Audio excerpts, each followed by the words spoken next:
I'm Holly Constant. And I'm Maddie Hockaday. We really love Parks and Rec, and we really love behind-the-scenes details. So we're researching everything from DVD extras like deleted scenes and commentaries, plus interviewing cast and crew who actually worked on the show. We also bring on guests and friends to geek out about everything parks. So join us, you tropical fish. This is literally the best Parks and Rec rewatch podcast. We're your park pals. There's a park and some pals, and there's also therapy too. All right, everyone, welcome in. We are getting to Donna and Joe, which is so exciting to see their storyline. Yes. I really am so looking forward to talking about them. Yes, I'm so excited. I feel like we haven't seen Joe this season, and I think we've known that they're still together and they're getting married, but we haven't got to see them together. So it's exciting to get back into that. Yeah, totally. Okay, so Season 7, Episode 7, Donna and Joe, original air date February 3rd, 2015. This was written by Aisha Muharrar, who has written a ton of episodes of Parks. We've talked about her a lot. Also, she wrote for Hacks on HBO. She wrote for The Good Place. She's also a producer on a lot of those shows. She has a book out right now that everyone should go read called Loved One. And she's also, she is the one that I talk about all the time, where she's the worker at the baby store that Anne visits, where Anne says she's never seen a bib without Dale Earnhardt Jr. on them, and she's the one that's like, really? So she has 14 episodes total, which is so incredible. Huge writer / influence for Parks, and this will be her last writing credit on Parks, which is incredible. Yes, I know. I feel like we get so sad when we're hearing that it's the last time somebody's going to do something, but you look at it and it's like, we have 6 episodes left? So it makes sense. Mm-hmm. Yep. It's crazy. And this was directed by Ken Whittingham, who we saw last week in Save JJ's, which is very exciting. And surprisingly, these 2 episodes didn't air back to back. So if you're new here, we learned that this season aired 2 episodes per week back to back in the original airing of the show. And his last episode, Save JJ's, was like the end of a pair. And now we're starting with a fresh episode in a new week, but still the same director, which is great and fantastic because he's amazing. And I talked about this last week, but everything we love has been touched by Ken Whittingham's direction, I feel. There's Scrubs, St. Dennis, Abbott Elementary, Parks, The Office, Brooklyn Nine-Nine, 30 Rock, Grace and Frankie, like so many more. If you look at his IMDb, it just can go on for days. So it's amazing. And I'm so happy that we get to see him a little bit more. Yeah, iconic. All right. Well, I'm ready for a summary whenever you are. Okay, perfect. All right. Donna's getting married, and April is in charge of everything. Ron creates some waves in Tom's relationship with Lucy, and Ben makes a big decision about his future. Yay, how exciting. Yeah, I forgot that this was this early, too. We do this all the time when we're watching the show. Wait, we're early like, for what? Ben running for Congress. Oh, I thought it was closer to the end. Oh, really? Yeah. Oh, gotcha. Okay. I think just in my memory. And I think that's happened a lot to us throughout the series. It's like, I forgot that this is happening this early in the show, just because it feels later. Yeah. But yeah. Well, we start on a beautiful stained glass window. Donna and Joe are walking through the church, and Joe asks if there will be orchids on every pew. He's just making sure because those are Donna's favorite flower, and she's my favorite flower, he says, which is so precious and cute. Love their love for each other. I do too. And I think it still surprises me sometimes that Donna doesn't come across always that she's the kind of girl that would want a guy that's that lovey-dovey, like publicly with her. But it is so sweet, and she really does cherish it. And she deserves it. So. Well, she isn't that kind of gal, you know what I mean? Until Joe came. So I feel like that's like the whole thing from that one episode where she wasn't really, or she didn't want to look at herself like that. Like you said. But yeah, so it's nice to see that, they both have kind of changed and loved each other and grown into this. And it's such a fun trajectory to see how Donna started, like not wanting to be tied down, feeling overwhelmed by commitment. And now they are in this amazing marriage moment where choosing the lemon grocery store cake in the last episode because she loves him and he loved that cake, so she's like into that, which is really sweet. So yeah, I love that. And he's reciprocating this with the orchids and everything. So yeah, it's just like such a special moment for us to see them have their time. Yeah, And looks like Craig is apparently the wedding planner / organizer person. And he's like, of course there will be orchids because this isn't Craig's first time as a side job wedding planner for a former coworker, apparently. He's done this before, this exact situation, evidently. So that's a funny little history moment for Craig. Yeah, he would stress me out. If I was the bride and he was my wedding planner, I'd be like, hard pass. Although I'm sure that he's doing this as a friend, maybe not charging for it. And so it's like you get April and Craig and they'll balance each other out. It's going to be okay. Yeah, totally. And he definitely has the organization aspect of it down. So that's, I guess, helpful in one way. Mm-hmm. And it is cute that he is aware that he stresses people out. He does notice this. He says he mostly has his rage under control, but avoid the trigger words, which are all wedding words: flowers, schedule, vows, wedding. Even his name is a trigger word. Like, yes, exactly. But I love that cute Joe tries to be accommodating and apologizes immediately for saying his name, which is a trigger word. So that's very sweet. Yeah. And I just love seeing the friendship / relationship between April and Donna and where we started with them, and that April is the maid of honor. To me, that seems like such a huge deal from where we started, and how sweet and special to see this friendship blossom. I just love that so much. Yeah, and we've gotten to see them have like the Humane Society episode when Donna leaves to shop, right? Like April had to step in, she had to grow up and have that hard conversation, and to see that, we talked a lot about what that friendship looked like, and see it come here where it's like, that's how close they feel is so cool. And I love that April, she really cares. She really cares. You can tell. Yeah, it's great. Yeah, it is great. And I think that Humane Society episode was like kind of the cemented relationship or cemented that friendship and kind of put a name to it, which was really nice. Yeah. Because now they know how to deal with each other. Now that April knows that Donna's a cat. Yeah. Yeah. Like she can kind of change her perspective and understand, okay, I don't need to deal with her like she's a dog. She's a cat. Okay, got it. Yeah. And I think we've talked about this before, that's how you kind of know that a friendship's worth it too, is that they're both they both care, and they're both willing to, have those conversations. Like, cause that episode where she was trying to find which dog Donna was, and when Donna's leaving, they could have just been like, I don't care. I'm not going to work on it. So it's cool. Full circle. We're getting to see that at the end of the series. So yeah, it's very sweet. And Donna says that April's her BFF, which is amazing, because I don't think we've heard it out loud, even though we've seen it a little bit. Loves her like a sister, which is, again, just so special and feels monumental to me as an audience member personally. But also she chose her as the maid of honor, not only because she's the BFF and loves her like a sister, but also because she's tough, and Donna needs her to be tough with Donna's family. And we get a Lavandrius mention again. He is not welcome. There's 28 Meagles in one room, which sounds insane. So much drama. And this is where you said that, I agree with you, where April is like, I actually care whether you're having a good time. And she's almost shocked by herself saying that. And whether she's going to be happy or not, whether Donna's going to be happy or not. And she's going to take care of everything. And it's really nice to see. I mean, I guess we could say this a lot of times, but it's just nice to see also because you can see April, and Aubrey Plaza does a really good job with this, where you can see April kind of struggle with the internal fight to hate everything but love her friends and want to do a good job for them. So I thought that was really cute and very in character. Definitely. And this is where Donna talks about her family again, saying that the Meagles are a cold people. They can hold a grudge. Her cousin forgot to use a coaster once, and the grandpa wrote her out of the will, literally. Wow. That's crazy. You really got to watch your back. I was like, 28 people from one family in one room together is a lot anyway. And then you add in the drama and the pettiness and the grudges. That's going to be a lot. Yes, totally. And this made me think of the lake house and how we can't do anything, use anything, do anything out of line when we use Donna's lake house. So it totally tracks. The writers did a really good job making that through line there. Good Pictionary tournaments ending in the hospital. No more than 4 Meagles can be on an international flight. I mean, this is legitimate, serious stuff going down. I want to hear the story behind that. I know. That could have been such a fun DVD extra to have that side thing. Yeah, for sure. So, oh my gosh, maybe a fan can do that.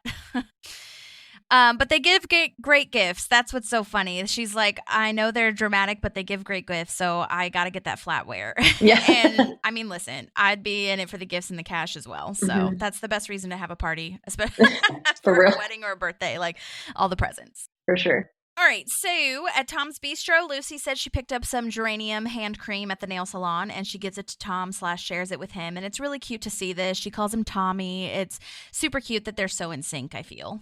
Yeah, and this is like, it feels like it's moving kind of fast. Like she's putting the lotion on him. He's like, warm it up, girl. Like, you know, like it feels very intimate.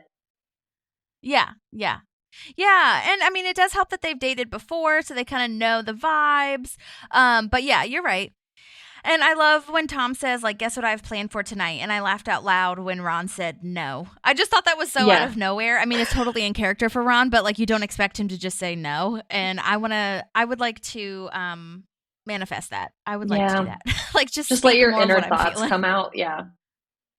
Certain times where it's appropriate. Which I think I've been doing a decent job of doing that for the most part, because I just don't have time. As I'm getting older, I don't have time. Yeah. But anyway.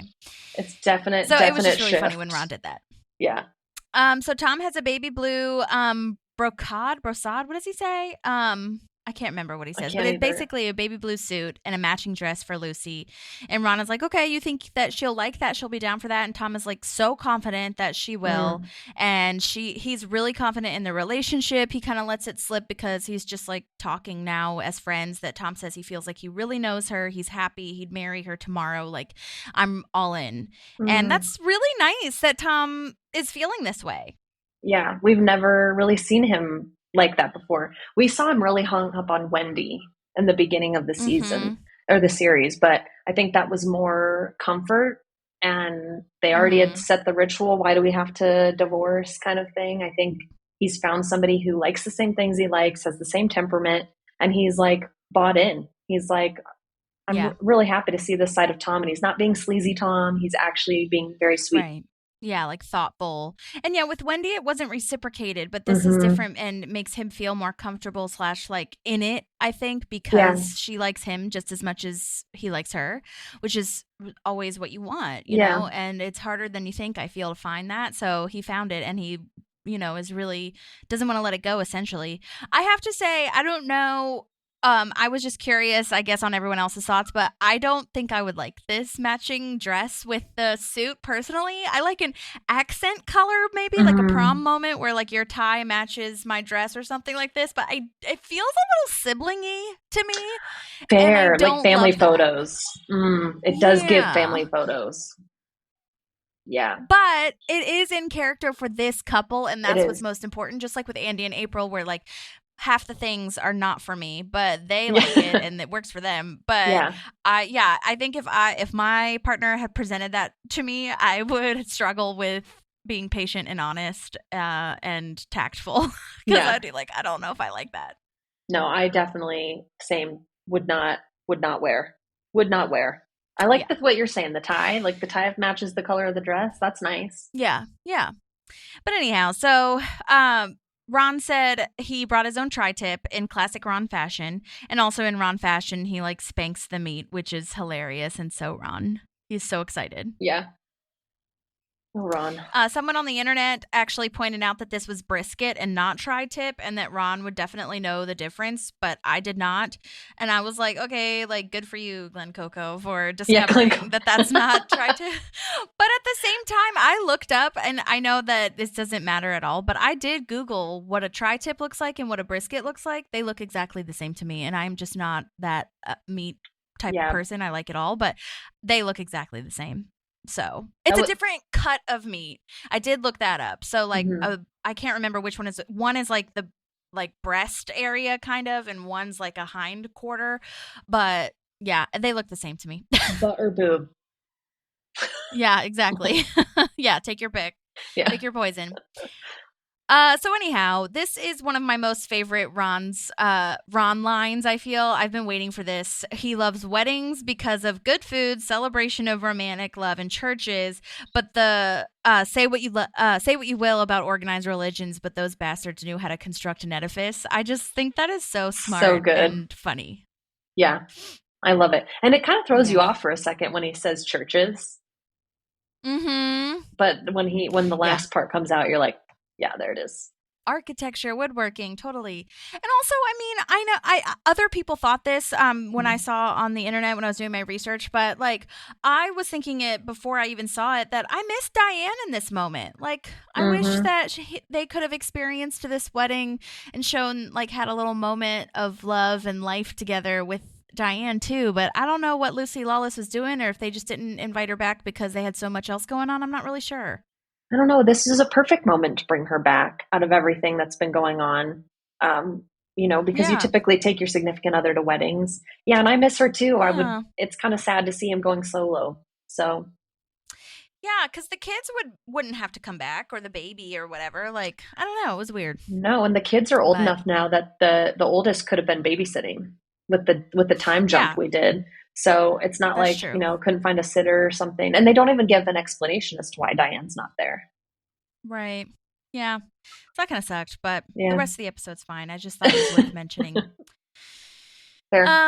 So now we're at the house, and Leslie calls the kids monsters, which I think is actually a precious nickname for them. Yeah. It's great. Yes. And she tries to talk to them calmly, and that is clearly not working. Mommy and Daddy have to pack because we are going to a hotel. And yeah, I almost forgot about this too. Roz, the babysitter, is here, played by Rachel Dratch, which is so exciting. I love this. I love her being here, and the fact that she and Amy Poehler are just like besties, come from SNL together, have done a lot of work together. I'm sure that they were able to play off of each other really well. It comes across in these scenes. And Rachel Dratch is just the most Rachel Dratch with just her one-liners that she's just like... She's so good. 30 seconds? I just 30 seconds. Yeah, just a little bit. Maybe we could sit down quietly. She's so perfect as the babysitter, yes. And I love when she makes these little random appearances in her besties shows. Like she was in 30 Rock as well. And which was so fun, just like a random ass character. And yeah, I love it so much. And this was kind of like around the same time as 30 Rock, not completely, but around the same time. But yeah, and then she starts fading, and Leslie has a nice pep talk and is like, "You're tough and you're strong and you're an excellent caretaker for our children." And I love that line too of like, "I love you more than Ben." Yeah. And I think every mother can kind of relate to the nanny that really helps them get through their life. So like relatable. I would survive that, and that's what's even better is the explanation of like, I would survive, but I wouldn't make it if you left me. Yeah. Like, if Ben left me, I would make it. I would be sad, but if you left me, I would never recover. Yeah. And I think that is so good. That helps Roz. Oh yeah. That's got to feel good to hear. I called Ivan over to watch that scene because I was like, have you ever seen anything more relatable? And we just talked about like how when we really luckily have our parents come over to watch Killy, sometimes that's like how we feel. We're like, I've been screamed at and had things thrown at me for the last 5 hours. If I could just have 10 minutes to take a shower, that would be great. Right. Or like pee in peace, like with the door closed, not with the opening. door closed. Oh my God. That's a luxury. Yes. Yeah. Totally. Ugh, heard. And then we get an incoming call from Jen Barkley, which we haven't seen her in so long. So nice to see her. We love. I did look up when we last saw her because it felt like a long time. Yeah. And that was in Second Chance, which was season 6, episode 10, last season, where she tells Leslie to dream bigger when she's thinking of running for Dexhart's seat and has that iconic line of, well, Ben hires her, but like for the consultant portion. And she has that iconic line of, if you say another word, I will literally sue you. Let's not end it like that. So she comes back like better than ever for me in this. Like, I don't know if it's because it's been a while since we've seen her, and when she was in season 6, it was like a quick in out, whereas we had her for several episodes in season 3 or 4, right? Right. And so it just felt so quick that like when she comes back and she's in so many scenes in this episode, she just it feels like she's always nailed Jen Barkley, but it's something different for me in this episode. So like good. She just feels elevated. Ugh. Catherine Hahn is queen mother of all. She's so good. She's great. Ugh. And then, let's see, Leslie says she's been calling and she thinks it's because Jen wants her to run for Senate or another office, but Leslie's really happy with her job and she doesn't want to run for anything.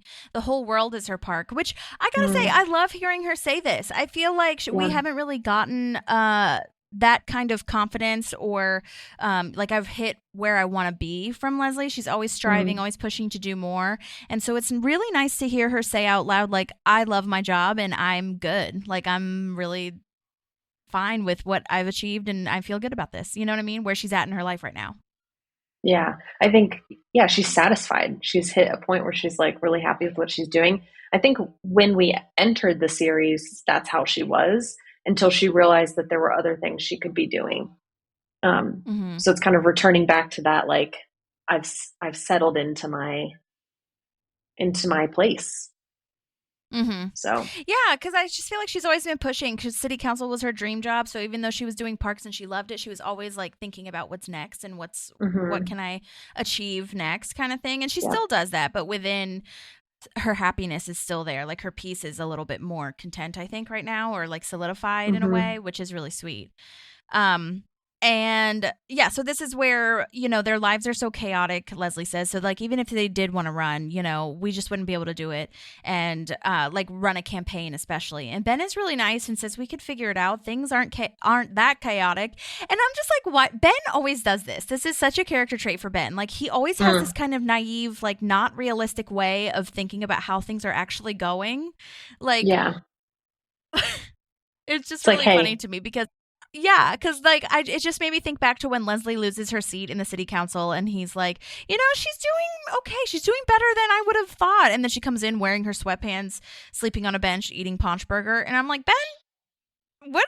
It's like he romanticizes it. I know this is optimistic, but yeah, maybe it is romanticizing. I don't know. But I'm just like, yes, it is. And then Roz comes in to prove my point and says, all three kids bumped into each other and broke everything you own. Just a heads up of where we're at. Yeah. More shattering in the background. I have no idea what that was. Just right. Oh my gosh. Perfection. Someone with children absolutely wrote this Roz's lines. Yes. So back at Tom's Bistro, we see Gail come back, which is very exciting. The lovely Christy Brinkley is with Terry, and Gail is noticing Tom give Lucy a gift. And I love that she says, your best friend, Tom. Like, they're besties, Terry and Tom. Yeah, it's like the stories that he tells when he gets home. Exactly. Yes, 100%. And Christy Brinkley is always lovely. She looks so cute and precious, always. Yeah. Oh, yeah. I love that she's and returned then this is as where, well. Me too. Yeah, see, like Gail got to be brought back. Why? What about Diane? Where's Diane? There must have been something going on. I don't know, with Lucy Lawless. I don't know what she was doing. But it doesn't matter. I mean, it does matter, but we'll move on. So Lucy loves the dress, and which is again proving my point of like, this is so great that they are in sync, that they love each other, and it's just like a really nice time for them. Because to me, it seemed like more siblingy or like father daughter, but I love that they love it. Yeah, it matches their vibe totally. And she shows Ron, and Ron lets it slip that Tom said he'd marry her tomorrow. He's quite taken with you. And I was like, oh no, you don't say that to someone, I feel. But Natalie Morales, who plays Lucy, does such a fantastic job of this look in her eyes, like shock, but still smiling because she's like frozen in place. Her eyes say it all. It's so good.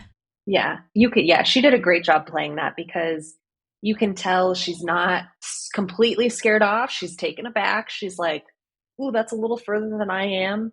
But she's not like, and I'm out. Right. Like, gotta go. Yeah. She's just like frozen. Yeah. It's so funny and perfect. I think that's probably how I would be too. Like, what? Who? What? Yeah. And Ron, come on, man. What a social flub. He told you that because he's just trying to explain how he was feeling. Like, that's not a thing that you say to somebody else. I know. Oh, no. I know. And Ron's just happy for them, which is why he said that, because he's like so excited that, Tom finally found someone and Lucy likes him too and all these things. So he's just like having a good time because he's not even thinking right. But even if he was thinking right, I think he would say that. But yeah, it's just all sorts of factors that play into why he said that and how it's bad. Yeah. So anyhow, I think it's good that Ben and Leslie are getting a hotel, even though Ben points out that it's 10 minutes from their house. I think a staycation is awesome, especially for a wedding. I love that. And when you have kids and you want to have a little moment, I think that's fantastic. Yeah, I'm glad they did it too, because it is necessary. I think it's really sad when it's not sad. it's a different vibe when you go to something and you know you're going home, because you can't drink. Like you give yourself a limit of how much you can drink, especially if you're going to be driving home, if you're going to be home. Like, what if the kid wakes up? Like, there's just so many other things. Like, they're letting themselves fully enjoy the evening, be themselves. It's so important in my experience, like, that you have moments like that in your relationship where you kind of revert back to not having that responsibility, to kind of reconnect on that level of, we're not mom and dad right now. We are Ben and Leslie, and we are getting to experience that vibe, which doesn't happen as often. So I think it's so important. Totally. Yeah, I do too. I think it's great. And Leslie says, like, when they're at the hotel, maybe they can have a couple more kids, like, or get started on that. And Ben's like, don't even joke about that. And I'm like, Leslie, Right? I agree with Ben. Don't even joke about that. Yeah. You can have fun, but like the you don't need the more kids. Right. Or wait for them to grow up a tiny bit more, maybe. And so you can, like, pace yourself just a tiny bit. You know what I'm saying? Yeah.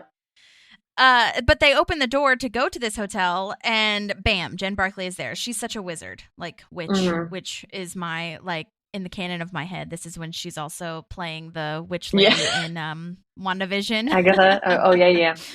Yes, Agatha. Yes. But anyhow, this is I feel like this is everyone's favorite Jen Barkley moment / episode, because she's like, what is that horrible sound? Children. Yeah. Ugh, your life is gross. I want to channel Jen Barkley in everything. Yeah. But there's a time and a place, I suppose. Yeah. Yes. And then she says the reason that she's come is because what she has to tell them cannot wait. And apparently their district, the 10th district's incumbent, is up for re-election. And he wins every year because he's a big bully. No one contests him. No one opposes him until now. Side note, Indiana apparently has only 9 congressional districts. So the writers chose to create a 10th district to not, like, offend any real congressman or actual congressman. So that's kind of nice. Or congressperson. Yeah. So that's fair. So they created this 10th district. Okay, and that's fair. Then Jen, that is really nice and fair. Jen, I do like this little tech moment where Jen kind of flicks her hand and the iPhone screen comes up. Again, see, she's always been a witch. Yeah, she's on it, yeah. But they play this commercial ad campaign thing, and we think that it's going to be Leslie, that her ad has, it's going to be a Leslie ad to run for Congress, but it actually turns out that Jen wants Ben to run, which is a really nice surprise for us, I think. Yeah, which I love, because Ben has had times throughout the series where he wasn't really sure where he was going to sit. He went to accounting like 3 different times, and then always ended up back in government. But she leans into the fact that he loves the numbers, and it's so exciting to see that he's going to get to aspire to his next level now. Like, he's supported Leslie by her side every step of the way. And now he's going to get a chance to go for his next goal, which is really cool. Yeah, and this brings it back to when Ben and Leslie first met. He has that line to Leslie, don't you want to run for office someday? As in, he might want to run for office someday. And so that's why he's trying to clear up his name and get the Icetown thing out of people's mouths and all that shit. So that's really cool that the writers did this. And I think this is something that they've been thinking about. I mean, I would imagine that this is something they've been thinking about for a long time. But yeah, it's a good point that we have seen him kind of not know quite where he wants to land, but just in government and, cleaning up the towns. And he's really good at that. He's really smart. And so it is really nice. And Jen says she's dead serious and he should really think / consider running for the House of Representatives.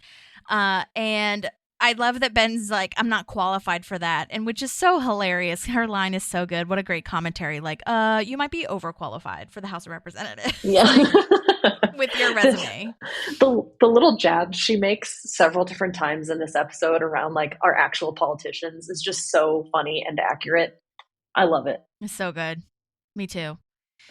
And then this is, again, one of Jen Barkley's good lines in this, where a kid runs by and she's like, what was that? That was huge. As if she's never seen a child before. Yeah, it's so good. This episode is only missing my favorite line from her, which probably comes in one of the next 2 episodes, where she goes, Pancho, like she comes prepared. Yes. And that's like my favorite. The delivery she gives of that, but also it's so good. But this is all kind of leading up to her learning that she needs to come to their house with a poncho. prepared, yes. Yes. And proves her point, because Ben and Leslie are like, you're not going to need that. That's stupid. Like, they give off that vibe. Yeah. But she knows. She knows. Yeah. But she makes great points here where she says Hartwell, the incumbent, is weak on the economy, which is Ben's exact strength. Yeah. Ben is young. He's a leader. He's totally ready professionally. She saw him do that Wi-Fi thing on TV. And he's like unsure right now, but her firm is ready to go whenever he says the word. And so I think that's a really interesting / like, again, I just love how they wrote Jen, where it's like she's just ready and you can either take it or leave it, but we're good to go. So I like that she's so confident. No waffling with her. She just comes in. She knows what she wants to say. She knows what she's going to do. She comes in with her plan. It's good. But I like that she's not pushing him. She's also like, take a second to think about it. And yeah. But you should do it. Yeah, but also, is like her vibe. Yeah. Roz says all his ties are now in the toilet. The kids are showering in their PJs, just like an update on where things are at. Yeah. Oh, Roz. And a part of me was like, don't tell them. Just let it happen. Yeah. They don't need to know. Definitely don't need to know. Ugh. Yeah. I love that. So Andy is talking to two guys in Donna's family. We're back at Tom's Bistro, saying whatever happened was probably an accident, and they get really petty and passive aggressive. And I love that April comes up running with these colorful folders, by the way, and says status report. And Andy says, like, they're all passive aggressive, but he doesn't know that phrase. So he says nicey meanie. The words they're saying sound passive, but seem aggressive. There should be a phrase for that. Oh, Andy. I'm surprised he knows what passive means, if I'm being just completely honestly. real. And aggressive, really. Yeah. Like, I feel like he knows aggressive from football. Like, that's the only way in my head that he knows that word. That's true. So this first guy is the one that actually has the lines, is played by Jamison Reeves, and his character name is Turk. And he looks so familiar to me, but I'm not really sure why when I was watching this. It could just be, there have been instances where I'm like, you look so familiar. And it's literally because I know them from Parks and Rec, from watching it so many times. So maybe it's just that. But anyway, he was a bartender in 911. He was in I'm Still Here. That's a project he's been in. He's also directed and written a lot as well. Looks like a lot of short films and TV movies as well, which is really cool. And then it's really sad, but I didn't see the actor that's next to him that's having this passive aggressive moment. I didn't see that actor listed on IMDb. So he may have been an extra since he didn't have lines, but I would have thought that he would have been credited or would have wanted to be credited because his face is showing. So, and it's like visible enough to be credited. Whereas a lot of times when you're an extra, it's like you just saw the back of your head. So you're not going to get like billing for that. But anyway, Jamison actually sent in some really cool voice memos. Oh, cool. So this is the first one. I can't exactly remember how I got the job. I'm sure I auditioned in person and had to get put on tape, and then it had to go get reviewed and all that kind of stuff. I was mostly working in the commercial world. I had booked a bunch of commercials. The theatrical side wasn't really something that I was thinking that much about because I was doing a lot of PA work and a lot of work in casting and just doing a lot of work to stay afloat because I had a young daughter at the time. So I think the audition came in and I just did what I do. And then I remember getting booked on the job, which was kind of exciting. I didn't really watch the show. I wasn't sure what was going to be expected of me. So I just went in on the day that I was scheduled to shoot and just kind of did what I was asked. I really do remember sitting in the makeup room and Chris Pratt coming in and him just being literally the nicest person. I think he had just gotten back from vacation on a speedboat somewhere with a bunch of friends, and he was just talking about that, and it was awesome to be kind of in the room with someone who was really, really on the rise and was still a cool person and still had conversation with me and treated me like the guy who was only going to be there for the day, a few hours, like someone who was part of the cast. It was truly an amazing experience. Then we went on set, and I was in the moment, so I don't really remember getting a lot of direction because it was just kind of an organic scene, and it kind of flowed nicely. I think they may have improvised a little bit around me, but I was kind of afraid to do that at the time. I wanted to stay on book and give them exactly what was written. And being able to see like professional actors on a hit show in their final season kind of play and riff kind of gave me the knowledge that in my auditions to come up, I should feel free to kind of do what I want and make it mine. It was fun. That day was short. I went in, we did it a couple takes, they turned around, and then they sent me home. So it was awesome.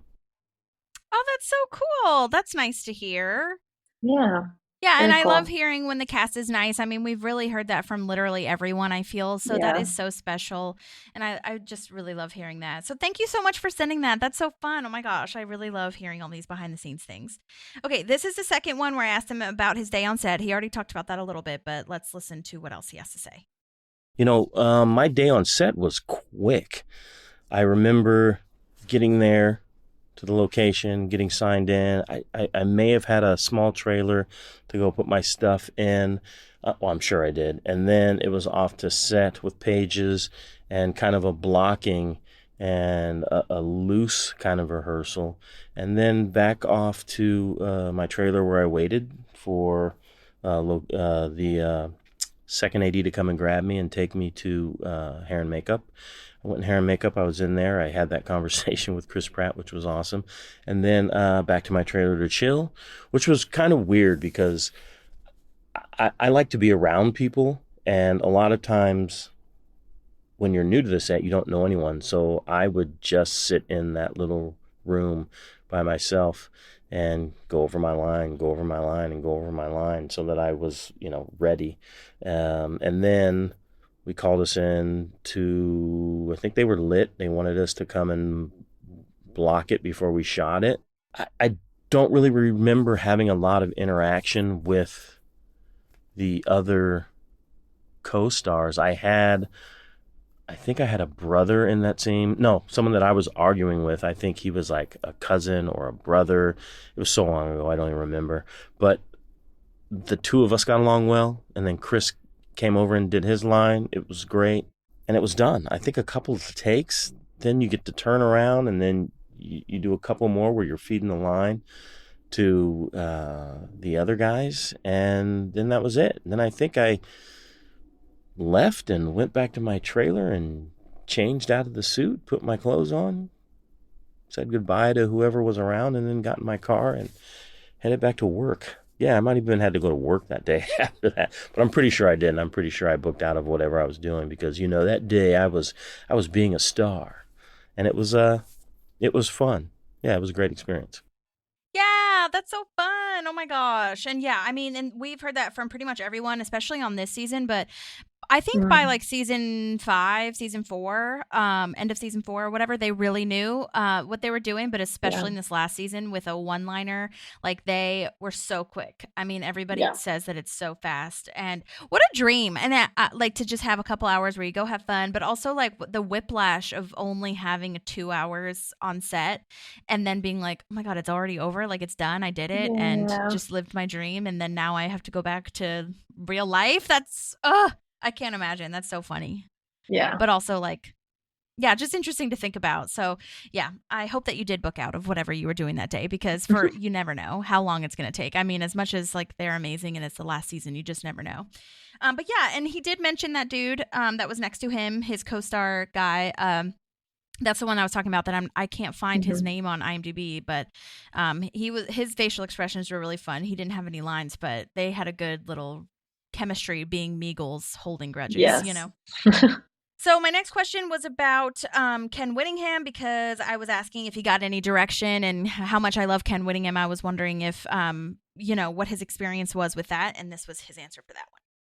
Working with Ken must have been amazing because I don't remember him not being a nice person or yelling or treating me with any type of disrespect. Those are the people that I tend to remember, the people that don't make me feel comfortable. So working with Ken was basically a dream. I don't remember getting a lot of redirection. I think maybe a little bit just so that he could have a couple of variations on the take. But yeah, they were shooting a show. They were a well-oiled machine. There wasn't a lot of time for, 20 takes, 30 takes. That's not how they got their job done. So it was a great experience just to be on a set that big for the first time and around people that are, total professionals and at the height of their career and building careers and only getting better from there. So it was great. It'd be an amazing thing to get together and, have a reunion, I guess. No one will remember me. But I think it would be fun to kind of say, hey, remember that day we did the thing on Parks and Recs and everyone loved it? So, yeah, it was fun. I can't say anything bad about Ken because, he was a great guy. Awesome. That's good to hear. And I have heard that about Ken because he, like I said, he's worked on 9,000 things. So, I mean, people have definitely talked to him and he's at interviews and things like that. So that's good to hear. And yeah, I mean, I think with those one-liner, two-liners, under fives, as they say, a lot of times you get booked because you knew how to read it without direction. So it's like you don't really get direction unless you're really doing something wrong or they have some vision in their head that you just had no idea. But I'm always curious because you just never know. They might have something that they give you, but anyway. And then the next one, I just asked him if there was anything else that I forgot to ask or if there's anything else he'd like to talk about from that day. You've asked really good questions, and I can't really think of anything else that I'd like to say or have to say. The experience of people seeing you on television and reaching out to you and saying, hey, you were great, was a great experience. No, I don't know. I think you asked really good questions. Thanks. I appreciate you having me here and wanting to know more about me, that guy who played that guy on that show. That was amazing. It was fun. That's funny. Yeah, I'm glad that we could get some background information. I love that. And I also love that I don't know if casting, I'm sure they did this on purpose because they're meticulous, but I felt like him and Questlove, aka Lavandrius, look kind of similar. Like they could absolutely be Meagle siblings. You know what I'm saying? For sure. With the glasses and the hair. And yeah, I do think that that's a really good casting thing. So, and yeah, like he said, I mean, I don't think he needed that much direction because he did a really good job of being passive aggressive, sarcastic vibes. So I felt like he did his job well, essentially, is what I'm trying to say. Yeah. And then the last thing I asked is if he had anything he'd like to plug and talk about or promote. Yeah, thank you. This has been great. What have I been doing? Oh, I got parodied by Kenan Thompson on Saturday Night Live as Corey, the one black guy in every commercial years ago. That was great. I recently helped some really good friends shoot a series called Nurse the Dead. It's on iwant.tv, which is amazing. It's an 8-episode series. Hopefully we'll get a season 2. And I recently finished and submitted a short film called Night Mary to a couple festivals here in Los Angeles. And I think to the Idlewild International Festival of Cinema. So it should be fun. Yeah, my Instagram is Reeves Jamison 126 because someone stole my Jamison Reeves. And I'm on Facebook and all that other stuff that the old people are on. So thanks a lot. This was great. Hopefully we'll have another chance to chat about something else in the future. All right, take care. Thank you. Bye. Yay, that's so nice. Okay, we'll have to check that out and post everything in the show notes and tag him on Instagram and everything so you guys can follow him. But thank you, Jamison, so much for sending that. I appreciate it so much. That was really fun. Yeah, we love hearing all that background information. Yeah, totally. And I did not, maybe that's what I recognize him from, all the commercials that he did, because IMDb doesn't list commercials, believe it or not. So that could be something that, and I did not know that about Kenan. So that's funny. Yeah. But anyway, okay, cool. So next we are at April talking about the Key Largo and Denver Meagles, and then their Berlin Meagles. Damn, we've got some worldwide Meagles, which makes sense about the international flight now. For real. Yeah. Crazy. This is when Leslie and Ben are now talking about the offer from Jen, and Leslie says, try a tactic where tonight you act like you've decided to run, and then tomorrow act like you've decided not to run, and see how that feels. And I think that I feel like I've told people to do that before, and I do that for myself sometimes when I'm trying to make a hard decision of like try to act like you accepted and then act like you didn't and see how it feels. Sometimes it's hard because you can't imagine something that huge. But I think that in this case, the way that they play it out is really helpful for him. Yeah, I agree. I think that's a great way to do it. Sometimes what people will do is they'll be like, okay, here are your two options. I'm just going to tell you which one you're doing. And then if you feel a real sense of loss, it's the other one that you wanted. But I like this better because you actually like to get in your head and see how would I act? What would I do? What would my decisions be to kind of help you come to the decision? I love that. I love this advice. And I love that she comes, into her interview or talking head on the side. And she's like, I want him to run, but it's my job to be neutral and let him come to that decision. I think we see so much growth from Leslie in that moment, because I think 5 years ago you would have seen her steamroll him into it. And I just love seeing her be like, nope, it's going to be his decision. I'm not going to get my voice in there. So I love that. Yeah, this is a very romantical episode for all the couples, I feel. And yeah, in her talking head, she's so sweet, totally believes in him, totally thinks it's possible. Ben should be the royal archduke, sultan, emperor of all inhabitable lands on earth, is her line. And I looked this up because I was like, what is that phrase? Why did she say that? Just out of curiosity. And the joke really is that those are all different titles for different types of regions. And so I was like, oh, okay. So basically he should just be the ruler of all things forever and always, every land mass. So that's really hilarious to me. But to Ben, yeah, like you said, she's neutral. And that is really nice. I think that she's letting him come to his own conclusion. Yeah. So Tom says Ron needs to walk back what he said to Lucy. He doesn't want to freak her out. But Tom, like, you're saying even more things to Ron that he's going to mess up. Like, he can see children and Tommy's Bahama, which is the private island in the future, which, by the way, is a fantastic idea. Love this. But it's like, okay, Tom, you're saying all these things that Ron is now going to spill. And I think Tom needs to be the one to walk it back and not Ron. And I agree with Ron. Like, walking back sounds like lying. It's like, okay, maybe not walk back, but let's clarify. And I think that's Tom's job more than Ron's. Yeah, I know. And I mean, yeah, in this moment, Tom's not seeing that he could just have the conversation because Ron's the one that messed it up. So he's like, no, you have to fix your mistake, which like a part of me, I don't know, like 5% of me is like, yeah, like you need to go fix what you've messed up. But yeah, it needs to be a conversation between them. And so Tom blocks the tiny hamburgers from Ron until that happens, essentially. Yeah. But yeah, and I mean, this is kind of what we talked about last episode, where Tom like is still so nervous that Lucy is gonna somehow like figure out that it's like a hoax or something, like she's not going to be into him. And so he keeps like backtracking himself essentially and being like, no, never mind. Like, I don't even need you to go to Donna's wedding with me. It's like totally fine. I was lying. It's a hoax. You've been punked. And so I think that he's still in that mindset because he likes her so much. So it makes sense. But yeah, we'll get there. Yeah. So Leslie says the meet and greet is the first step in the campaign. So if we're going to act like you're running, you need to pretend everyone is important. And Terry comes up, and I laughed out loud at Terry's super sweet, like, hey guys, like, oh my God, it's so good to see you. And the silence between Leslie and Ben of like, too hard. Wait for the next person. Yeah.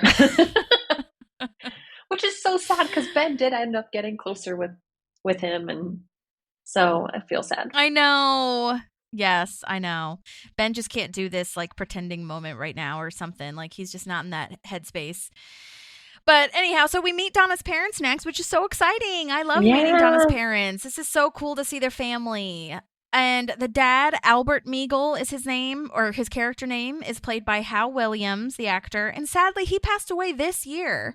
So he was like, I think I did the math. He was 81 when he shot this. And I believe he was 91 when he died. Like, that's an incredible age. Like, and oh my gosh, he has worked so much. He was in Moesha with Brandy, if you remember that show, which I thought that was a fun crossover because I know Tom loves Brandy.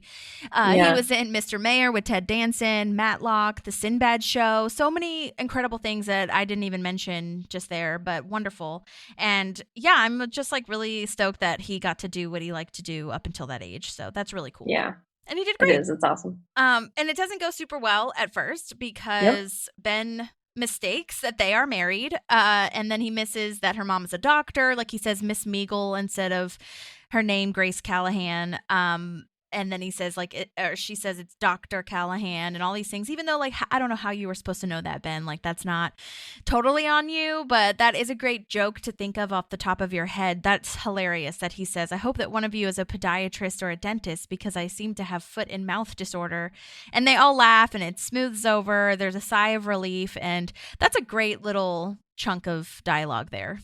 Yeah, and I love that we're seeing the people who raised Donna, like you said, it's fun to meet their parents, and I don't get any Donna vibe from either of them. So I could see Donna saying, "No, it's Dr. Callahan." Though, that's true. She was a little bit of the sass from her mom, sure. Yeah, there is sass. Yeah. Yes. You're right. And I can see also. I wrote that I loved Donna's mom's hairstyle and her whole outfit situation, so I could kind of see Donna taking some of that on maybe. Yeah. I can see that. Donna's mom, by the way, is Grace Callahan. By the way, that's her character. She's played by Louisa Abernathy, the actor, and she was so fantastic. She's been in a lot of things, too. She was in the show The Exes with Donald Faison, a.k.a. Turk, on Scrubs. That was a while ago. Loot, she was a bank teller in Enough, that one with J-Lo. And then apparently she was also an actor, I don't know if it was background or what, I didn't go that far, but in the Justin Bieber music video, Holy. And I thought that was random, but I was like, oh my gosh, that's so cool. What a range. You know what I mean? What a range. Yeah, for real. Yeah. And she has a headshot actually on her IMDb with the braid crown thing at the top of her head. So I wonder if that, they saw that picture and they were like, that's really cool. Let's keep that. Because I know that's a little random, but I love her hairstyle. I really like that on her. Agree. I just love braids in general, but yeah. So anyhow, April asks Donna and Joe how they're doing and if everything is going well for them, and Donna says it's honestly so great. There's nothing nice or calm when the Meagles are together, so this is really sweet that there's no drama. But then we learn why, essentially, because April is being super stern and serious with the Meagles in the kitchen. Get it together. I'm not screwing around. You better fucking get your life together and don't make this wrong for Donna, okay? Yeah. And I thought that was really cool to show that.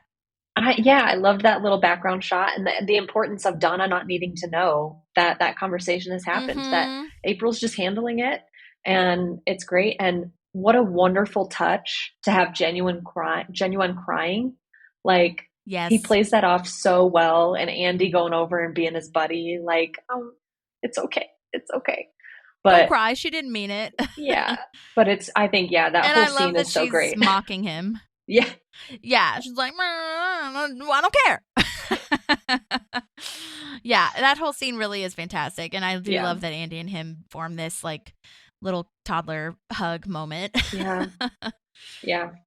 There is actually a deleted scene here, which is kind of a more extended version of this, but they're actually in the front of Tom's Bistro, and it cut 2 lines from 2 actors, sadly, but it's super funny, so I'm going to play it. But it is interesting. I don't think the whole crew, all of Meagles, are in that kitchen there. They really took it down, which I think for us to see is really cute because in the canon of the show, there's a lot of Meagles that you can see. And I really appreciated that. I wish they didn't cut it. But anyhow, and this one is a little bit on the longer side. It's 1.5 minutes.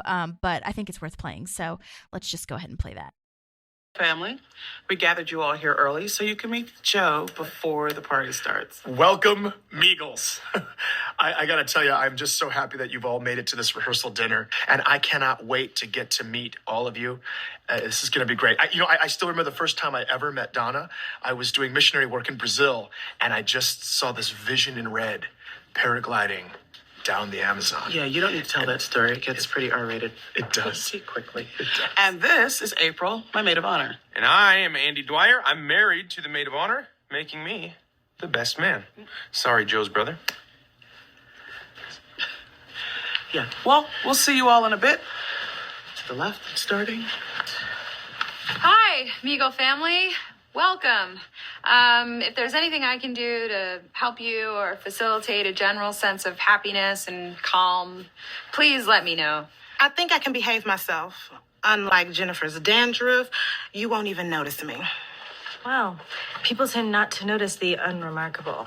Okay, great. So this is a good time to mention that Donna has given us files on all of you. So, Jennifer, is it? Why don't you just try to have a fun night unless you want everyone to know what you were really doing last year in Miami? Or should I say getting done? Why would you remove laser hair? Laser hair sounds awesome. Let me show you all to your tables, which are equidistant from Donna's table and where you can enjoy an appropriate amount of wine. Here we go, right this way. Thank you for coming. You're doing great, Craig. I love you. I need that too. You're doing great, Craig. I That love is you. 1 minute and 39. Oh, sorry. Go ahead. Oh no, I love that. I need to channel the Craig energy of you're doing great, Craig. I love you. Like the mental totally. pickup. Oh my gosh. Yeah, that minute and 39 seconds, it has so much information in it. Yeah. It's crazy. And I love seeing Joe say that he saw the vision in red, and then it gets pretty R-rated, and he smiles when he's like, yeah, it does. When she says it gets R-rated, it's so cute. And the Meagles, and I love April's little moment of like, if I can do anything to make you happier, let me know, which is so not April. And so I love seeing that side of her protecting Donna. And yeah, that's when we learned that when she came up to Andy before asking for a status report with Jamison Reeves, who we got the voice memos from, that is what those colorful binders or papers are. They're files on each of the Meagles. So she is aware of what each person is doing and why they should be on the lookout, essentially.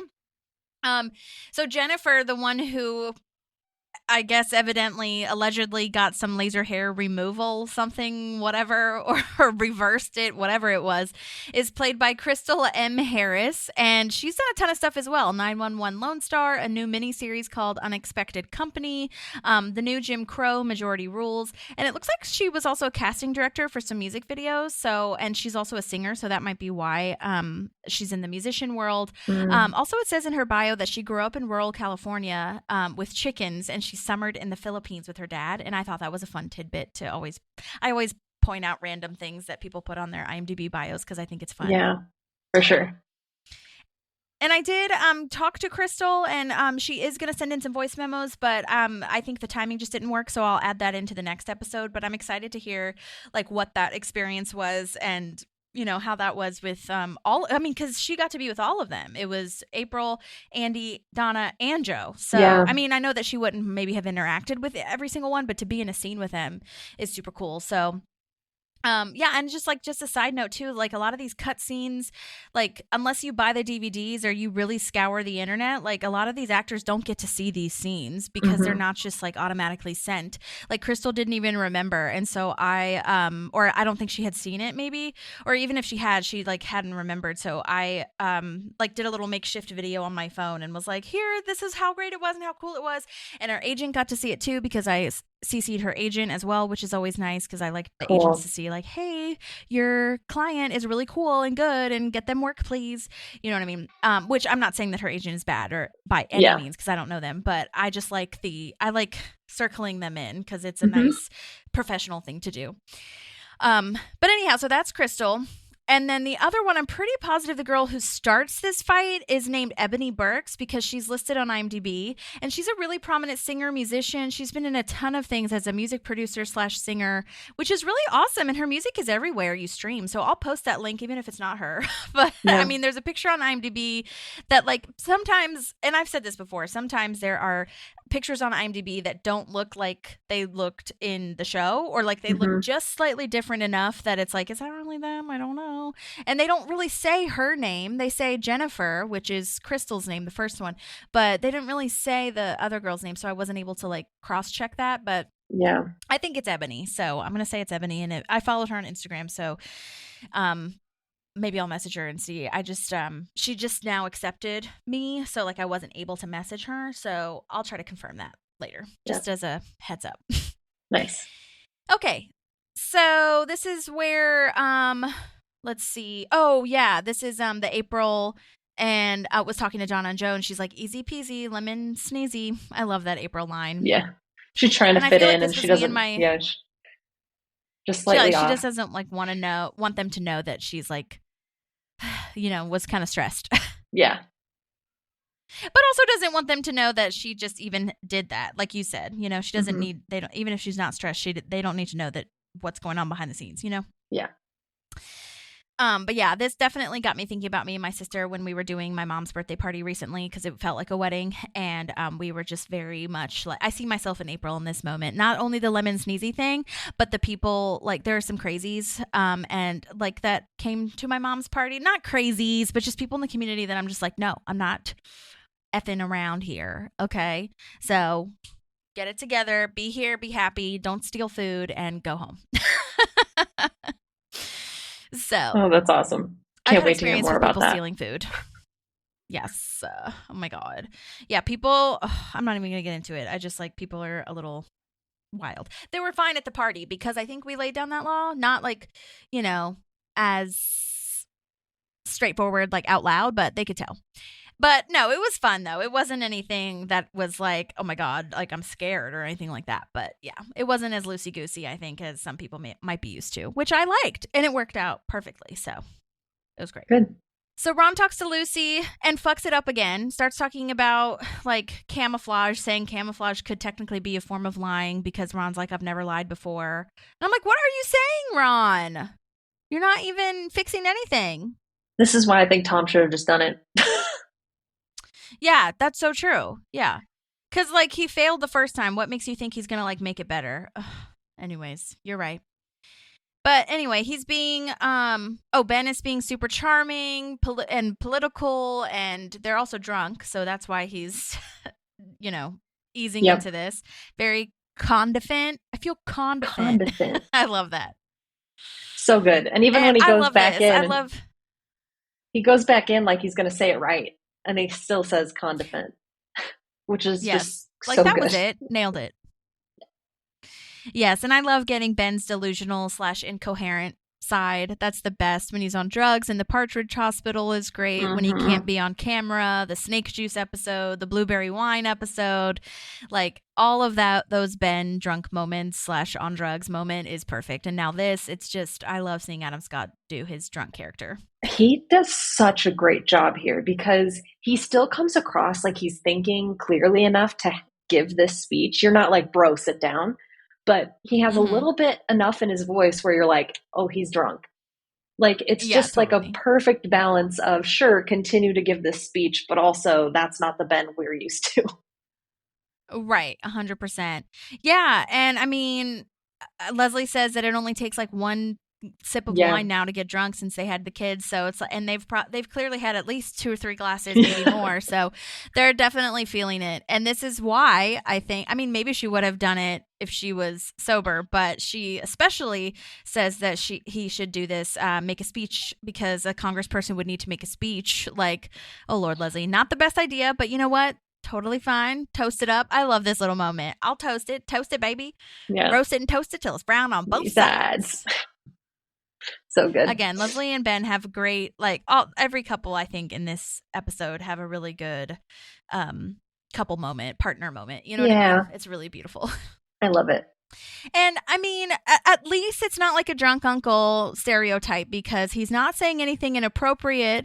He makes a very beautiful, albeit drunk, but very beautiful speech about celebrating Donna and Joe, but also says so sweetly that being married is fantastic. And even when his even when he's drunk, like his love just grows and shows for Leslie. It's really sweet. And I love that his little moment, like explaining marriage of like, you come home and you're like, what? It's you. I love you. You're my sexy roommate. And I love that Leslie shouts from the crowd like she's a fan, because she is really. She's like, woo! He's talking about me. Yeah, I am, and baby I love doll. That he says baby doll. Yeah, I like baby doll a lot. I think that's cute. Yeah, they don't. And he doesn't say that often, and not many men can pull that off, I feel. And he did it in a nice, like, I don't think he could pull that off soberly, maybe, but he's like drunk and he really pulls it off and is very sweet and cute and doesn't feel cringy to me at all. Yeah, it's good. I know. When I was watching this, I was like, why can't the world be full of Bens and not like these dumbass men that I am seeing everywhere? It's so annoying. Bummer. Yeah. Not enough Bens to go around. Yeah. And by seeing, I don't mean dating. I just mean like seeing visually with my eyes Mhm. and ears. And I'm just like, no thanks. I'm good. Yeah. But he says, let's get some music and dancing going. I am Ben Wyatt, and I very much approve this message. And he starts dancing, and I just love this so much. His little drunken dance with Leslie, and April asking if she wants them to shut it down. And I love this Donna line. Like, I forgot how much great lines this episode has where Donna says, no, let the little man dance. It's so cute. Yeah. Yeah, there's something, I think, when it's your wedding too, you're like, part of your joy is seeing the people in your life have a good time. And so I think she's just basking in that he's having a good time and he's letting loose. She loves let loose Ben. And so I think, She does. This is like almost a little present to herself.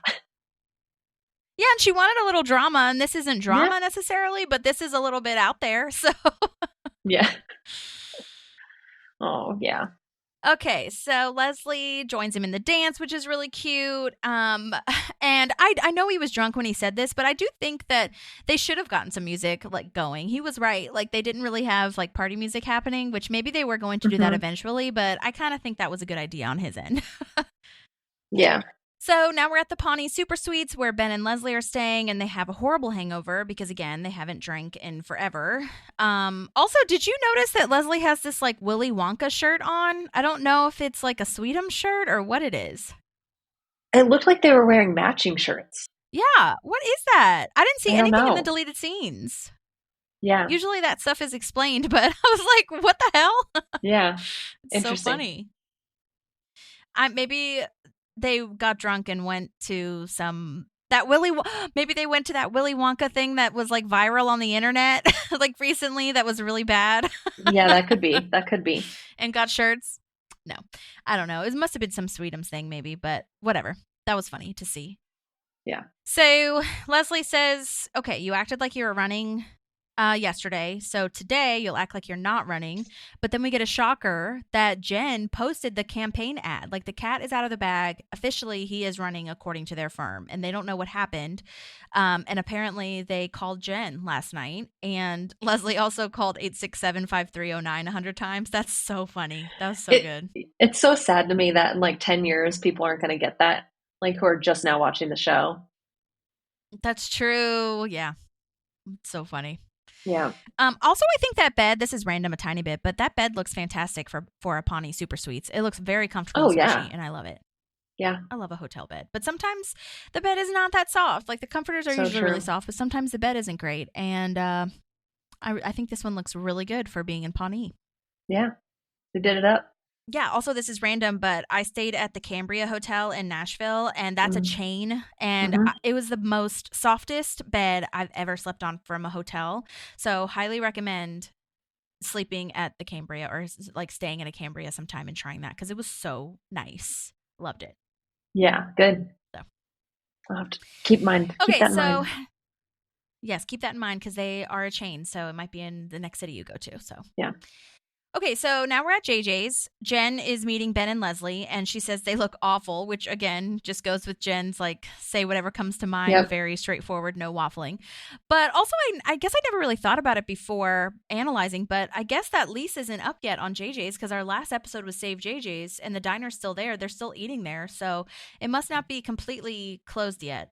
Yeah. Yeah, I think it was, they probably had a little bit of time left. Yeah, that's what I'm thinking.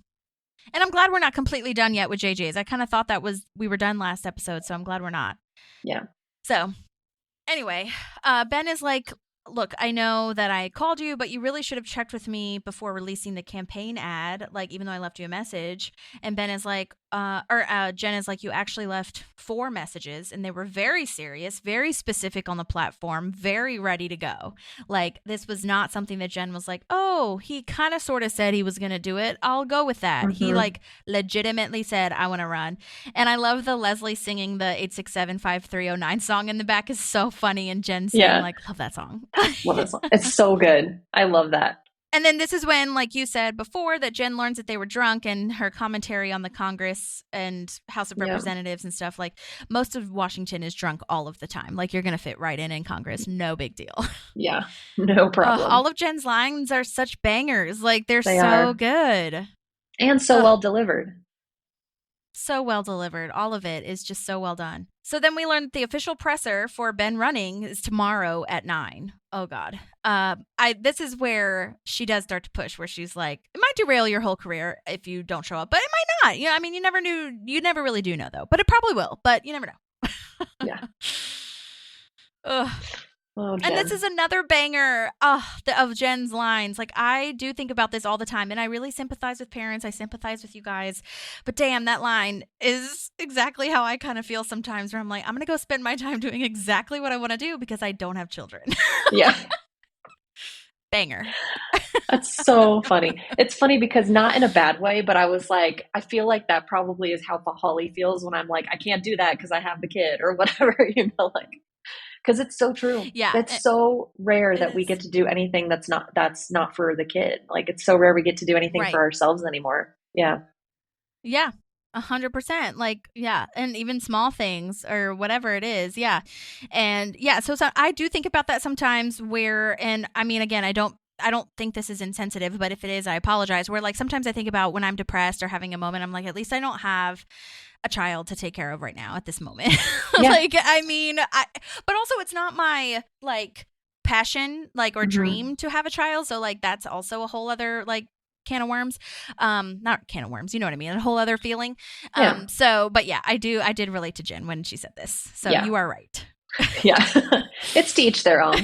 So, Yeah, totally. Yeah. And I validate each what she's saying. So. Yes, totally. And I validate how you guys feel too. So I get it. Okay, so now at the church, we have Walden with the church's historical archives. This is really cute that Ron wants information about the limestone and that this guy knows it, that there's even like a little archive department of this church. That's really cool. Yeah. Yeah. This character's full name is Walden Wensythe Hofstrike. Wensythe Hofstrike, like Ooh, Hofstrike. Yeah, wild. I don't know where they came up with that. But Walden is played by Bob Telford, and he's a voice actor, but he also is a live-action actor as well. He did projects for Disney Children Records. Looks like a lot of short films, 2 episodes of Roseanne, some other really cool things coming up, and some other things that I didn't mention. But looks like he's done a lot of cool things. And sadly, he didn't have his contact info listed, so I couldn't reach out, but I did reach out via Instagram. He does this like these really optimistic, positive videos on his Instagram, which are really fun. And so I did follow him and messaged him. So we'll see. But I couldn't reach out via email. So you never know if Instagram will like show somebody that they reached out to you. But I was like, is he really, when I was watching it, I was like, is he really with the church? Like, is this his real job? Because he looked so the part and he acted so the part where I was like, they could have gotten somebody that really worked at the church that they shot at and just like asked him to be on TV. But no, he's an actor, so he did a fantastic job. Yeah, he did. Side note, this is the same church, I don't know if you noticed this, but the same church used in christening on The Office. Oh, so okay. Back. Very cool. A I fun like little it. Trivia moment. It was also used for funeral scenes in the 1988 version of Heathers with Winona Ryder, which is like great. Yeah. This is a really big filming church. I think about the church. This reminded me of the church that's in the Holiday, was also in Bridget Jones' Diary, was in a bunch. That was the one in Surrey.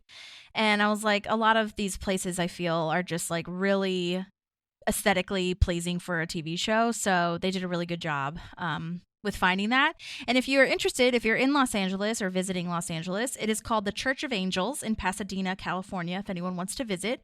And it was built in 1889 and is one of California's oldest historical churches. And I did do a little bit of a research moment, but I'm just going to put that in the show notes so you guys can read about it if you choose to. It is a beautiful church, and I'm really glad that they're showcasing it, but it's really cool. Yeah, that's great. Cool that it's been used. Right, Ron's right. I mean, yeah, really cool that it's been used in so many different things. But Ron's right. I mean, that's like half of what we visit, or at least it's on a lot of my list when I go to like Europe or I don't know, anywhere really. Like churches are really beautifully architecturally structured. So it's really and so historical, and the fact that they have stood for so long is really a testament to how they're built. So and preserved and restored and all that kind of stuff. So I mean, I think it is interesting, honestly. Agree. It's one of my favorite things too. Yeah. So Tom and Lucy are being awkward now because of the whole fiasco the night before. And then this is where the crew sees Donna on the next scene, and Leslie starts crying when she's not even in her dress yet. And this is where Donna has a really sincere moment, which is so sweet. And she says such wonderful, heartfelt things to Leslie and April and is so special and just has like the perfect little speech moment for each of them. And I just really love that. Yeah, it's so well done. I love it. Me too. And then she says, "You too, Michelle," which is super awkward. This was the best friend from childhood. But then they weren't because she thought her college boyfriend was into her, even though Donna never gave him the time of day, even though the boyfriend was into her. But now we're rebuilding a friendship. Yikes. Way to give that in front of everybody. And Craig knows. Yeah, exactly. And Craig knows too. Michelle, you're on very thin ice. But also so funny because I'm like, why is she in your wedding? Like, you don't seem to like her. Very weird. Or like you're rebuilding this friendship. You're not like actually friends yet, I feel, or confident in it. But maybe that's with Donna's drama that she likes it a little bit for that. I don't know. It's so funny. And I love this Leslie line too of like, what a complicated tapestry that is. Yeah. Like, whoa, no one knew any of that. That was just sprung on us. Yeah. Yeah. And I love this bridesmaid dress, by the way. And Leslie looks so cute in this dress and hair and everything. And I like that they did the thing where it's like different styles but the same color or whatever. So that's really cute. And side note, the person who plays Michelle is so good. I felt like she could have been so over the top and extra, but those facial expressions and the acting with no lines was really well done. It could have been so much more like campy, I feel. And it wasn't. And she just did a really good job of being reserved and also shocked and like, why are you saying this in front of everyone? You know? Yeah. Yeah. Side note, this actor's name is Alana Boatwright, and she's been in quite a few things as well. She was in Grey's Anatomy. So her and Greta, which is the, I think Greta's the, which I haven't talked about Greta. Why did I say Greta yet? Greta is the one who is marrying them, the Reverend. But they've both been in Grey's Anatomy. But she was also, the one who plays Michelle was also in Power Rangers Time Force in the early 2000s. And that made me think of Brady Smith, who plays Grant Larson, who Andy thinks can bring back Power Rangers. Like the connections to Power Rangers just keep coming, which is so funny to me.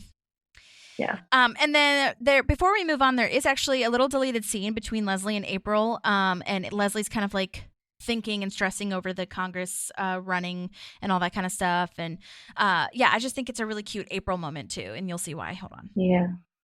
What's with the sighing? You look jumpy and hungover. Are you trying to ruin Donna's perfect day? No.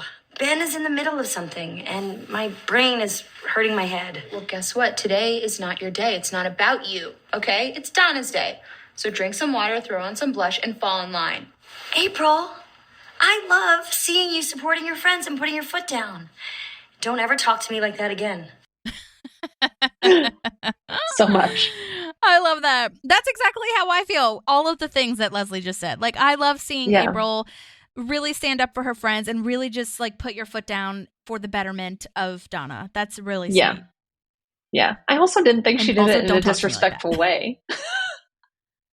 Right. Yeah. Well, in the deleted scene, Donna's not in there and she kind of like sighs, like Leslie loudly sighs and like is checking her phone and is like not really present. So I think that's more so what was going on. But still, I mean, it was an overreaction, sure. But I think April's like got to nip everything in the bud. Yeah. I was saying I didn't think that April was very disrespectful in the way she delivered it to Leslie. Because Leslie's like, don't talk to me about that again. I was like, I think she laid it out appropriately. She could have been way more disrespectful. Got it. Yeah. Also, Typhoon is in the background now, and him and Craig have a little moment. Love that. I am interested, but now is not the time. Yeah, you see like the hope in his eye, and Donna in the back is like, okay. Love that. Love that they brought Typhoon back. Friendly reminder, this is played by the actor Rodney Toe, and he is so good. Love. And this is where Craig's like, Michelle, you're skating on very thin ice. And it's cute that Craig is on Donna's side as well, which of course he is because he's obsessed with Donna. He has been since day one. But I just love everyone coming to Donna's rescue and really being on her side this day in particular. Yeah. Oh, yeah. It's great to see. So Ron goes over to Tom and Lucy and says, you guys are being dumb, like, get it together. And the next part actually is coherent, and he's like finally saying something that's not putting his foot in his mouth. But he says there's no shame in expressing love to someone you cherish, and they make a good team. So, like, you know, just get it together. There's no problem here. But it is something that they needed to discuss, like you said. It needs to be a conversation because it did kind of happen fast for Lucy to hear that, not from Tom, because they've only just started to date again. So I get where Lucy's coming from, especially if Tom, like you said, wasn't the one to explain it / talk about it with her. So, yeah, Tom needs to have this conversation because at this point, I do feel like Tom's being like, no, whatever, it's fine. And he wouldn't have talked about it had Ron not come over. So, because I agree where in this part of the stages of their conversation, I'm like, Tom, just step up. Just say what you're feeling. It's fine. You've tried getting Ron to say it and you've tried backing out and none of those work. So just say the thing. You know what I mean? Yeah.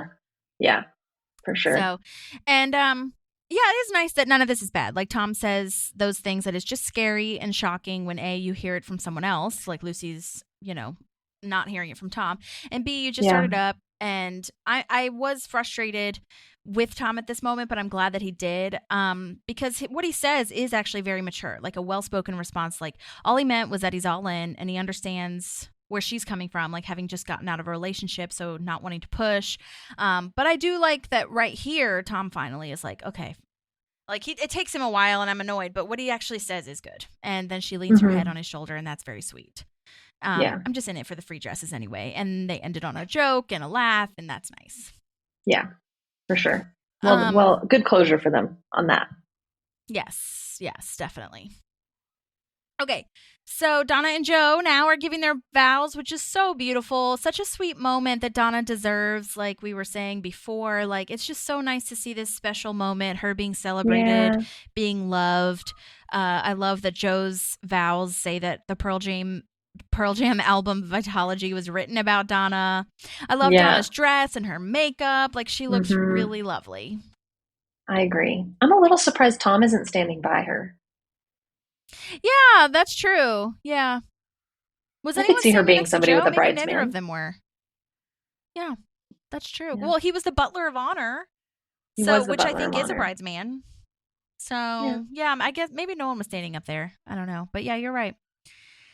I'm being really picky too, and this probably isn't worth mentioning, but I thought that there were some tiny wrinkles in Donna's like top part of the fabric, and I think that was like weird for me. It took me out of it a tiny bit. I mean, she looks fantastic regardless, and I like the pearls on the sleeves and the buttons on the back, which we do get to see more of at the reception, but I thought that she would have looked really good without that little piece of fabric too. You know, that dress, like that angle for some reason had some like crinkles in it, and I was like, oh no.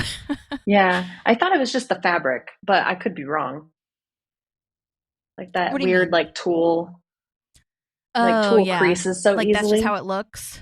Yeah, maybe it was. Yeah, anyway, she looked fantastic. Doesn't matter, but I just noticed it. And then the reverend at the front who's marrying them says to kiss the bride, and this is so exciting. I just love this little moment and seeing them have a little special romantical like ceremony. It's really nice for Donna.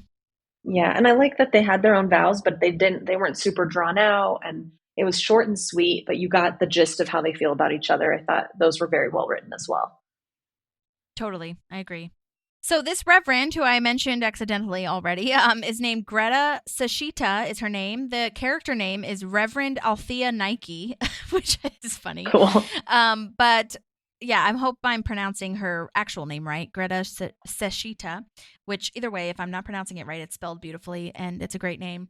But this is so exciting. So I knew I recognized her from something, but I wasn't sure what. And then so I like stalked her IMDb and she was in Friends. Oh, okay. Yeah, that checks out. I know. I always recognize the people who are in Friends. But she plays, if anyone's familiar, she plays the receptionist in the episode. It's called The One with the Pediatrician, where Ross still goes to his pediatrician. And Greta, a.k.a. this reverend, has a scene with Rachel saying like, oh, the doctor's just finishing up with someone else. And then that's where Rachel sees Ross coming out of the pediatrician's office. And it's like, oh my gosh, you still go to your pediatrician. So that was her. Cool. That's awesome. But she's done a ton of things. She's done Grey's Anatomy, which, like I said, the gal who plays Michelle did as well. 911, Law and Order, LA, NCIS, The Mindy Project. So that's a nice little comedy connection. All Rise, which was really good. And she was just so cute up there marrying them, like saying you may kiss the bride. I just felt like they really did well picking her. I just felt like she looked like a really nice reverend. Yeah, for sure. So Leslie's on the phone with Roz now, saying they do have the zebras. Roz, the nanny, is freaking out because the kids are freaking out. So I'm sure the kids are panicked that their zebras are gone, but they have them. And Leslie offers Roz a raise now and anything she wants from the house because she's like, just don't quit, essentially. Yeah, please. And Ben is like, how am I supposed to do this? Like, we can't even keep it together with the zebras. And like, he asks her what she really thinks. And she's like, no, whatever. Like, I'm neutral. And Ben's like, no. Tell me what you're really thinking. You're never neutral on anything. And this is where Leslie admits that he really should run. Like, we'll figure it out together. They make a good team. Like, we'll do it. It's not a big deal. And, well, it is a big deal, but we'll, like, get it together. You know what I mean? Which is really nice. Yeah. Again, like this moment where she's going to step in to support him and make adjustments where she needs to make sure he's getting to do what he wants to do, which is we're seeing that balance come back because he's done that time and time again for her. Yeah, totally. So then we get this team of reporters coming up to ambush Ben, talking about running for Congress. And this reporter is so mean. Get out of here. He's basically saying, like, you are a failed mayor. Like, what business do you have running for Congress? What qualifies you for this? The audacity. Which, side note, this reporter... Oh, go ahead. I was just saying the audacity also to just walk up to somebody like that, too. And how'd they find out where they were? I know. Get out of here. I know. It did make me laugh a little bit, too, where I was like, this is Pawnee, and this huge crowd of reporters are coming up. What? Yeah. But, I mean, I guess to Pawnee people, it would be a pretty big deal. But, yeah. So, a side note, this reporter, as much as the character is mean, this dude does a great job. His name is James M. Connor, is the actor's name. His character name is Eugene Pilo Grimaldi, which, that's a fun name. But he's been in 4 episodes as a reporter, so you've probably recognized him. And his last episode was Win, Lose, or Draw, which is the episode where Leslie is waiting to see if she won the city council seat. That was the season finale of season 4. And he's been in a bunch of comedy things. You might recognize him from Brooklyn Nine-Nine, a bunch of other comedy projects. But in Ben's response, he makes a fantastic point, starting with the zebras, that he solves problems both as a parent and professionally. And then he goes into his work as a city manager, as a budget specialist. I've worked really hard to make this a fiscally responsible town. Also, it's been 5 years. I didn't really think of that because of the time jump. And so the results do speak for themselves. If he's been there for that long and and the Wi-Fi thing, like, he's done a lot. And I don't know if you noticed this, but he did the like politician handhold thing where he like kind of holds his thumb like this as he's speaking. And I was like his thumb in a fist. And I was like, that's such a politician move. You're ready for Congress. Yeah. Coached on the body language, I'm sure. And he's like, I'm Ben White and I'm running for Congress. And I love this Leslie moment because it is like, oh, babe, that was so hot. It was. Yeah. Yeah. Mic drop moment. It was so great. And I love that he owned it. He made his decision and then he owned it. Yep. Ready to go. And I love Adam Scott's acting here too, of like realizing like I can do this. Like I did it both ways and I am capable / as he's talking, he convinces himself essentially, which is really nice. Yeah. So now we're at the reception, which looks fantastic. I love the purple lighting and the very chic and elegant atmosphere. It's super cute. And this is where April asks Donna if everything went well. But she how did she do? Essentially, is what April's asking. And she says she kind of misses the drama, which is a little bit of foreshadowing. So now we're scanning the room, and Ron takes such a huge bite of that meat. I just noticed that because I was like, you're going to choke. Like, be careful. He's like, I've got experience. It's fine. Yeah, exactly. Donna asks why Ben didn't tell everyone he was running for Congress. And, he says, I didn't want to steal your thunder, essentially, but he didn't even really know that he was running for Congress. So there's that. But now the team is behind him, which is so cute. And speaking of cute, oh my God, I love this moment so much. It kind of made me emotional / maybe want to cry a little bit, where Terry, Larry, Jerry's nameplate thing says Gary, and they all start chanting Gary, and Donna winks because that is his real name. And he's finally going to be called by his real name by his coworkers that he's worked with for like 30 plus years, thanks to Donna. That is so sweet and so special and such a lovely friendship, coworker, colleague moment, workplace proximity associate moment. And I just love that. It's so cute that Donna's on his side for once. I agree. This makes me so happy. Like, I wanted to tear up when this happened because it was just like, oh, he's finally going to be Gary, his actual name. He hasn't been the entire series, so it's just beautiful. So it is beautiful. And I think I've reached my limit of Killy taking care of himself. Okay.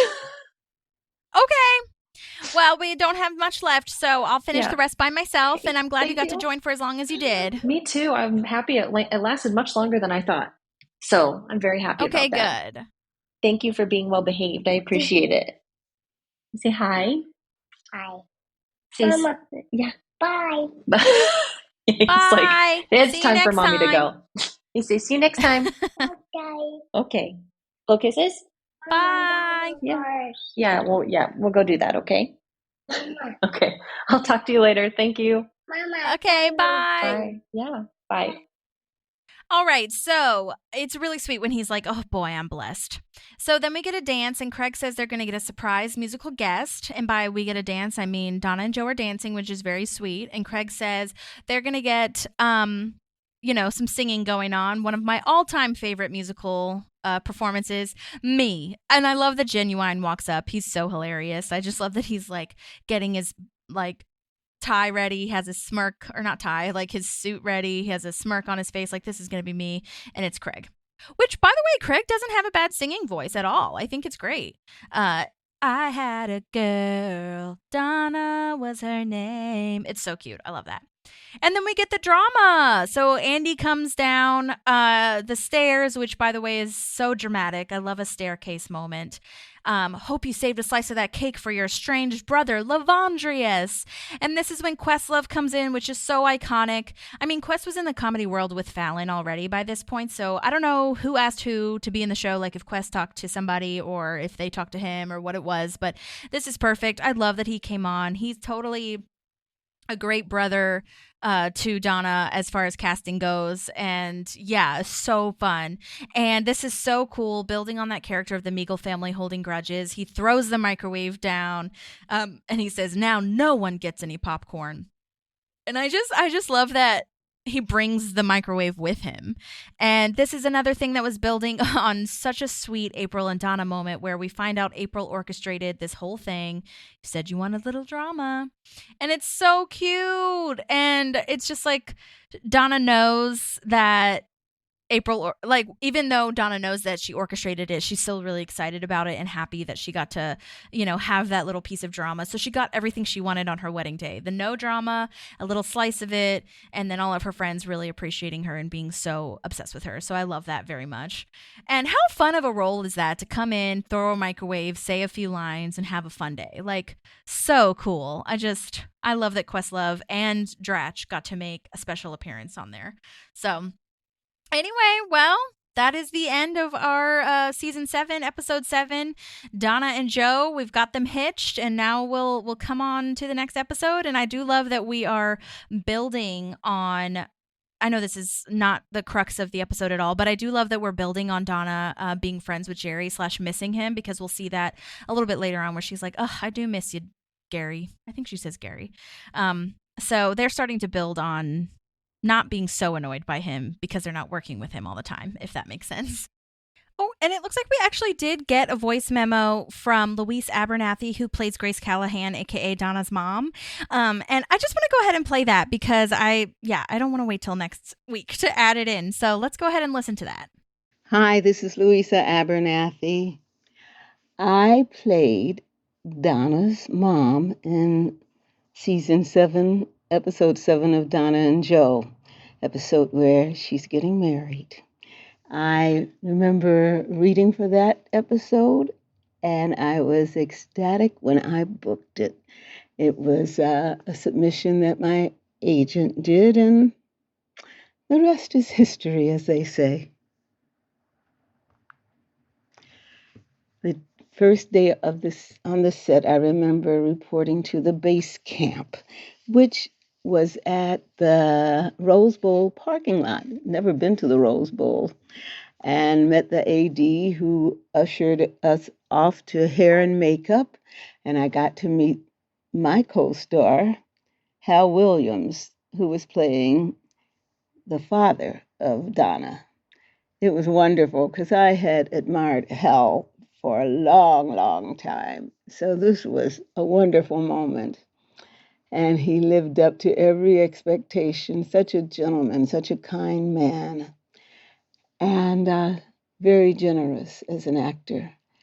So that's what I recall about that first day on the set. So later we would meet our director, Ken Whittingham. He knew Hal from the days of 227, a sitcom he starred in with Marla Gibbs. Ken had the utmost of respect for Hal, made sure everybody on that set knew who he was. He spoke so highly of him. It was like he was the guest star. He was the main man. I believe, and I could be wrong, that back in the day of 227, Ken might have been an intern. And Hal, being the gentleman he was, he showed him such respect, and Ken never forgot that and made sure when this role came up that Hal would be cast in it. So it was really great just being in his presence. And that's what I recall. Ken was thrilled that Hal was there. I was thrilled that I was there. It was a great episode. What's interesting about this episode was Keegan Michael Key from Key and Peele was playing the soon-to-be husband of Retta. I had worked with him on Key and Peele, so it was nice seeing him again and saying hello to him, and he remembered me in the episode. So that was a thrill. And later, after Parks and Rec, Retta went to star in Good Girls. I happened to be cast in an episode. My scene wasn't with her, but she was there on the set, and I remember wanting to say hello but not to bother her. And finally, I got the courage to say hi, and she said, I was just telling my co-star, I think that's the lady who played my mom on Parks and Rec. So that was thrilling, just to make her acquaintance again and spend a few moments talking with her, because that's the business. You run into people, if you're fortunate, over and over again. So I was lucky to have run into the two main characters of Donna and Joe. So is anything that I'd like to promote right now? Well, I have to say my passion is to build tiny houses for the homeless. Right now, I volunteer at my church. We serve the homeless every day, Monday through Friday. Some days we provide clothing and hygiene kits. So I'm hoping one day that I will be able to house some of the people who are currently homeless. That's my biggest dream, and that's my one big project right now. Of course, I want to keep working as an actress. I never give that up. But yeah, that's what I'd like to do. Thank you for having me, and I wish you guys all the best. Bye-bye.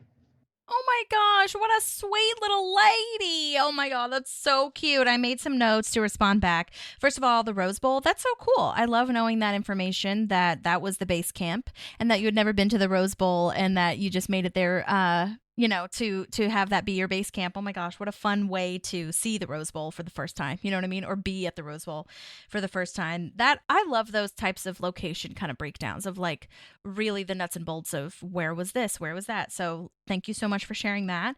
Knowing Hal, okay, we did a breakdown earlier in the episode about Hal, and I knew he was such a prominent actor, but the way that you're describing him, I probably should have been even more reverent towards him because that's amazing that he was such a prominent actor and was so kind. The words that you said about Ken and how Hal was so nice to Ken, and so that he paid it back. Oh my gosh, I love hearing that so much when someone is kind of not even like meant to be a mentor, but just acts nice and kind, and then someone takes that on and pays it back and reciprocates, like pays it forward, if you will. And oh my gosh, that's such a lovely story, and that is so sweet. It just kind of makes my heart swell. I love those kinds of stories. It's very nice for humankind. It really shows humanity in this business, and I love that so much.